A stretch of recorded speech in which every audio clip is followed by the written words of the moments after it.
Everyone in the neighborhood thought the beggar was crazy. He sat outside the same grocery store every morning, rain or shine, with a worn-out sign that read, "I used to own this place." Most people laughed. Some cursed. But one day, the store owner, Mr. Grady, stopped laughing. Because the beggar said something that made him freeze. "You built this store on my grave." Chapter 1: The Store That Never Slept. Grady's Market was open 7 days a week. 6 a.m. to 11 p.m. It was the heartbeat of the town. The old bell over the door jingled like clockwork with every customer. Mr. Grady was a man of routine. Neat mustache, pressed shirts, exact change. He ran the place like his life depended on it. Because it did. He had built it from scratch. 14 years ago after a rough divorce. And losing his job in the city. The store saved him. It gave him purpose, money, and respect. But over the past year, he noticed a strange figure sitting at the far corner of the parking lot. A thin man in layers of old clothes, a hood over his head, a rusty cart beside him. His cardboard sign never changed. "I used to own this place." Chapter 2: The Encounter. One fall morning, Mr. Grady stepped outside for a smoke. The wind was sharp, and yellow leaves danced along the curb. The beggar looked up. Their eyes met. "You shouldn't smoke so close to the gas line," the beggar said. Grady scoffed. "Worry about your own lungs. They already gave up on me." Grady narrowed his eyes. "You say you used to own this place?" The man nodded. "Built it with my brother. Right where you're standing. Before the fire." Grady's cigarette fell to the pavement. "What fire?" "Exactly. You don't know, do you?" The man stood, and for a moment, his hunched figure straightened. He pointed to the far wall of the store. "You built over my pain. My past. My mistake." Chapter 3: Secrets in the Soil. That night, Grady couldn't sleep. He opened the dusty blueprints of the building, looked through the county property records, and found something odd. Before Grady bought the land, it had been condemned. The reason? Fire damage, 1989. Unknown casualties. He felt a chill crawl up his spine. He went back the next day. The beggar was there, sipping from a paper cup. "Who are you really?" Grady asked. The man didn't answer directly. "You want the truth? Dig beneath the freezer aisle." "That's insane." "Not as insane as finding your store on top of a memory nobody buried, right?" Chapter 4: The Missing Bill.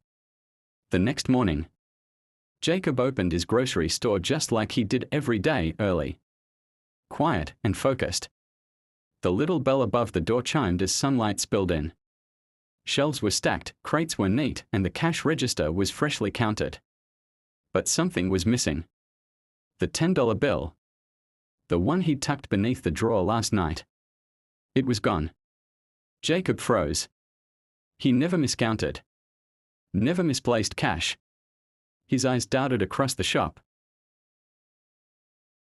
The door had been locked, the windows secure. No break-in. Then a flicker of memory, last night. The beggar. Jacob clenched his jaw. He wanted to believe the man wouldn't steal. But what if he had? For hours, Jacob couldn't focus. Every customer's voice felt distant. The bell above the door rang again. And in walked Officer Riley, the local patrol cop who often bought his morning coffee from the store. "You look like you've seen a ghost," Riley said, pouring himself a cup. Jacob hesitated. "Do you remember that beggar from last night? The one sitting outside your store?"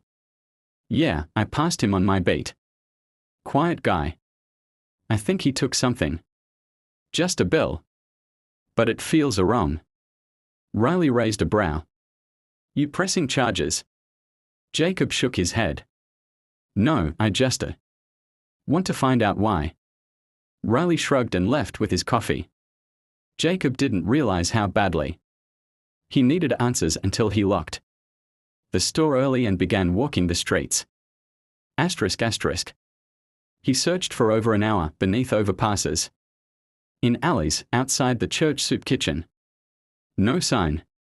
Just as he was about to give up, a voice called from behind a dumpster behind a bakery. You looking for someone? Jacob turned. An old woman, hunched over in layers of tattered sweaters, stared at him with sharp, knowing eyes. I'm looking for a man, Jacob said. Grey beard, maybe 50, smells of tobacco and dust. He was outside my store last night. Her eyes narrowed. You mean Bill? Jacob nodded.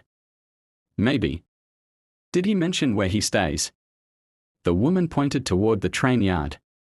End of track. Look for the rusted red caboose. That's where he sleeps. Jacob hesitated. Thank you. She snorted. Don't thank me yet. You find Bill, you better be ready for what is hiding. Asterisk asterisk. Jacob made his way to the train yard. The wind cut through his coat as he followed the tracks, past abandoned cars and broken glass until he found it. A rusted red caboose. Quiet. Still.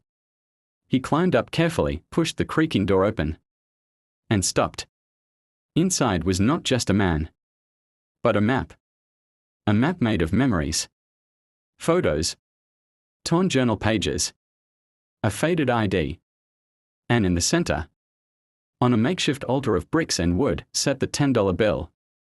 And a note that read, For my daughter. If someone ever believes in me again, I'll find her. Jacob stepped back, heart pounding. This wasn't theft. This was a message. Chapter 5, The Last Chance.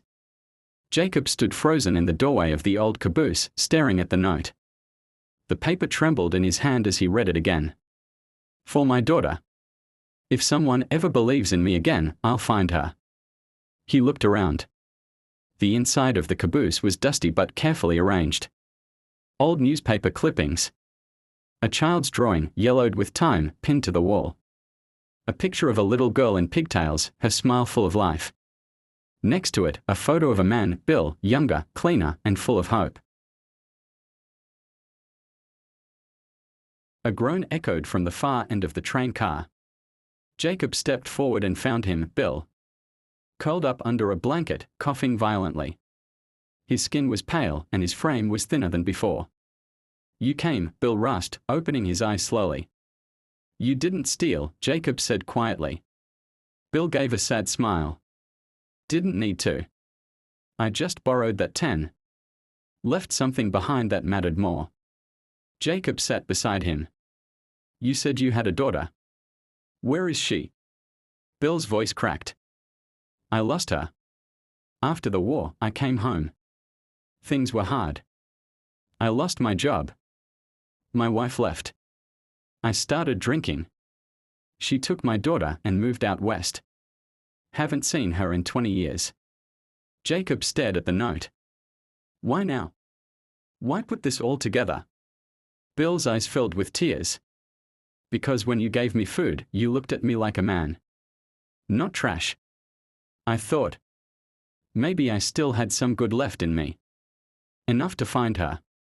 To say I'm sorry. Jacob nodded slowly. Then let's find her. Bill coughed again, harder this time. Too late for me, kid. But not for her. She needs to know her father never forgot. Jacob helped him sit up and reached into his coat. Tell me her name. Asterisk asterisk. 3 weeks later, a woman stood inside Jacob's grocery store. She was in her 30s, with brown hair tied in a neat bun. She looked around nervously, then up at the man behind the counter. I'm looking for someone, she said. Jacob stepped out from behind the counter. You're Emily. She blinked. How do you? He smiled gently and held out a small photo. Your father wanted you to have this. Tears filled her eyes as she took it. The photo of her and her father on a swing, long ago. Where is he? She whispered. Jacob lowered his eyes. He passed last week. But he spent his last days trying to find you. Emily wiped her tears. He tried. Jacob nodded. Every moment. She hugged the photo to her chest and whispered, thank you. Asterisk asterisk. That night, Jacob locked up the store and walked down the empty street. For the first time in a long while, he felt something deep in his chest. Hope. Because even the forgotten, the lost, the broken, could still leave behind something whole. A second chance.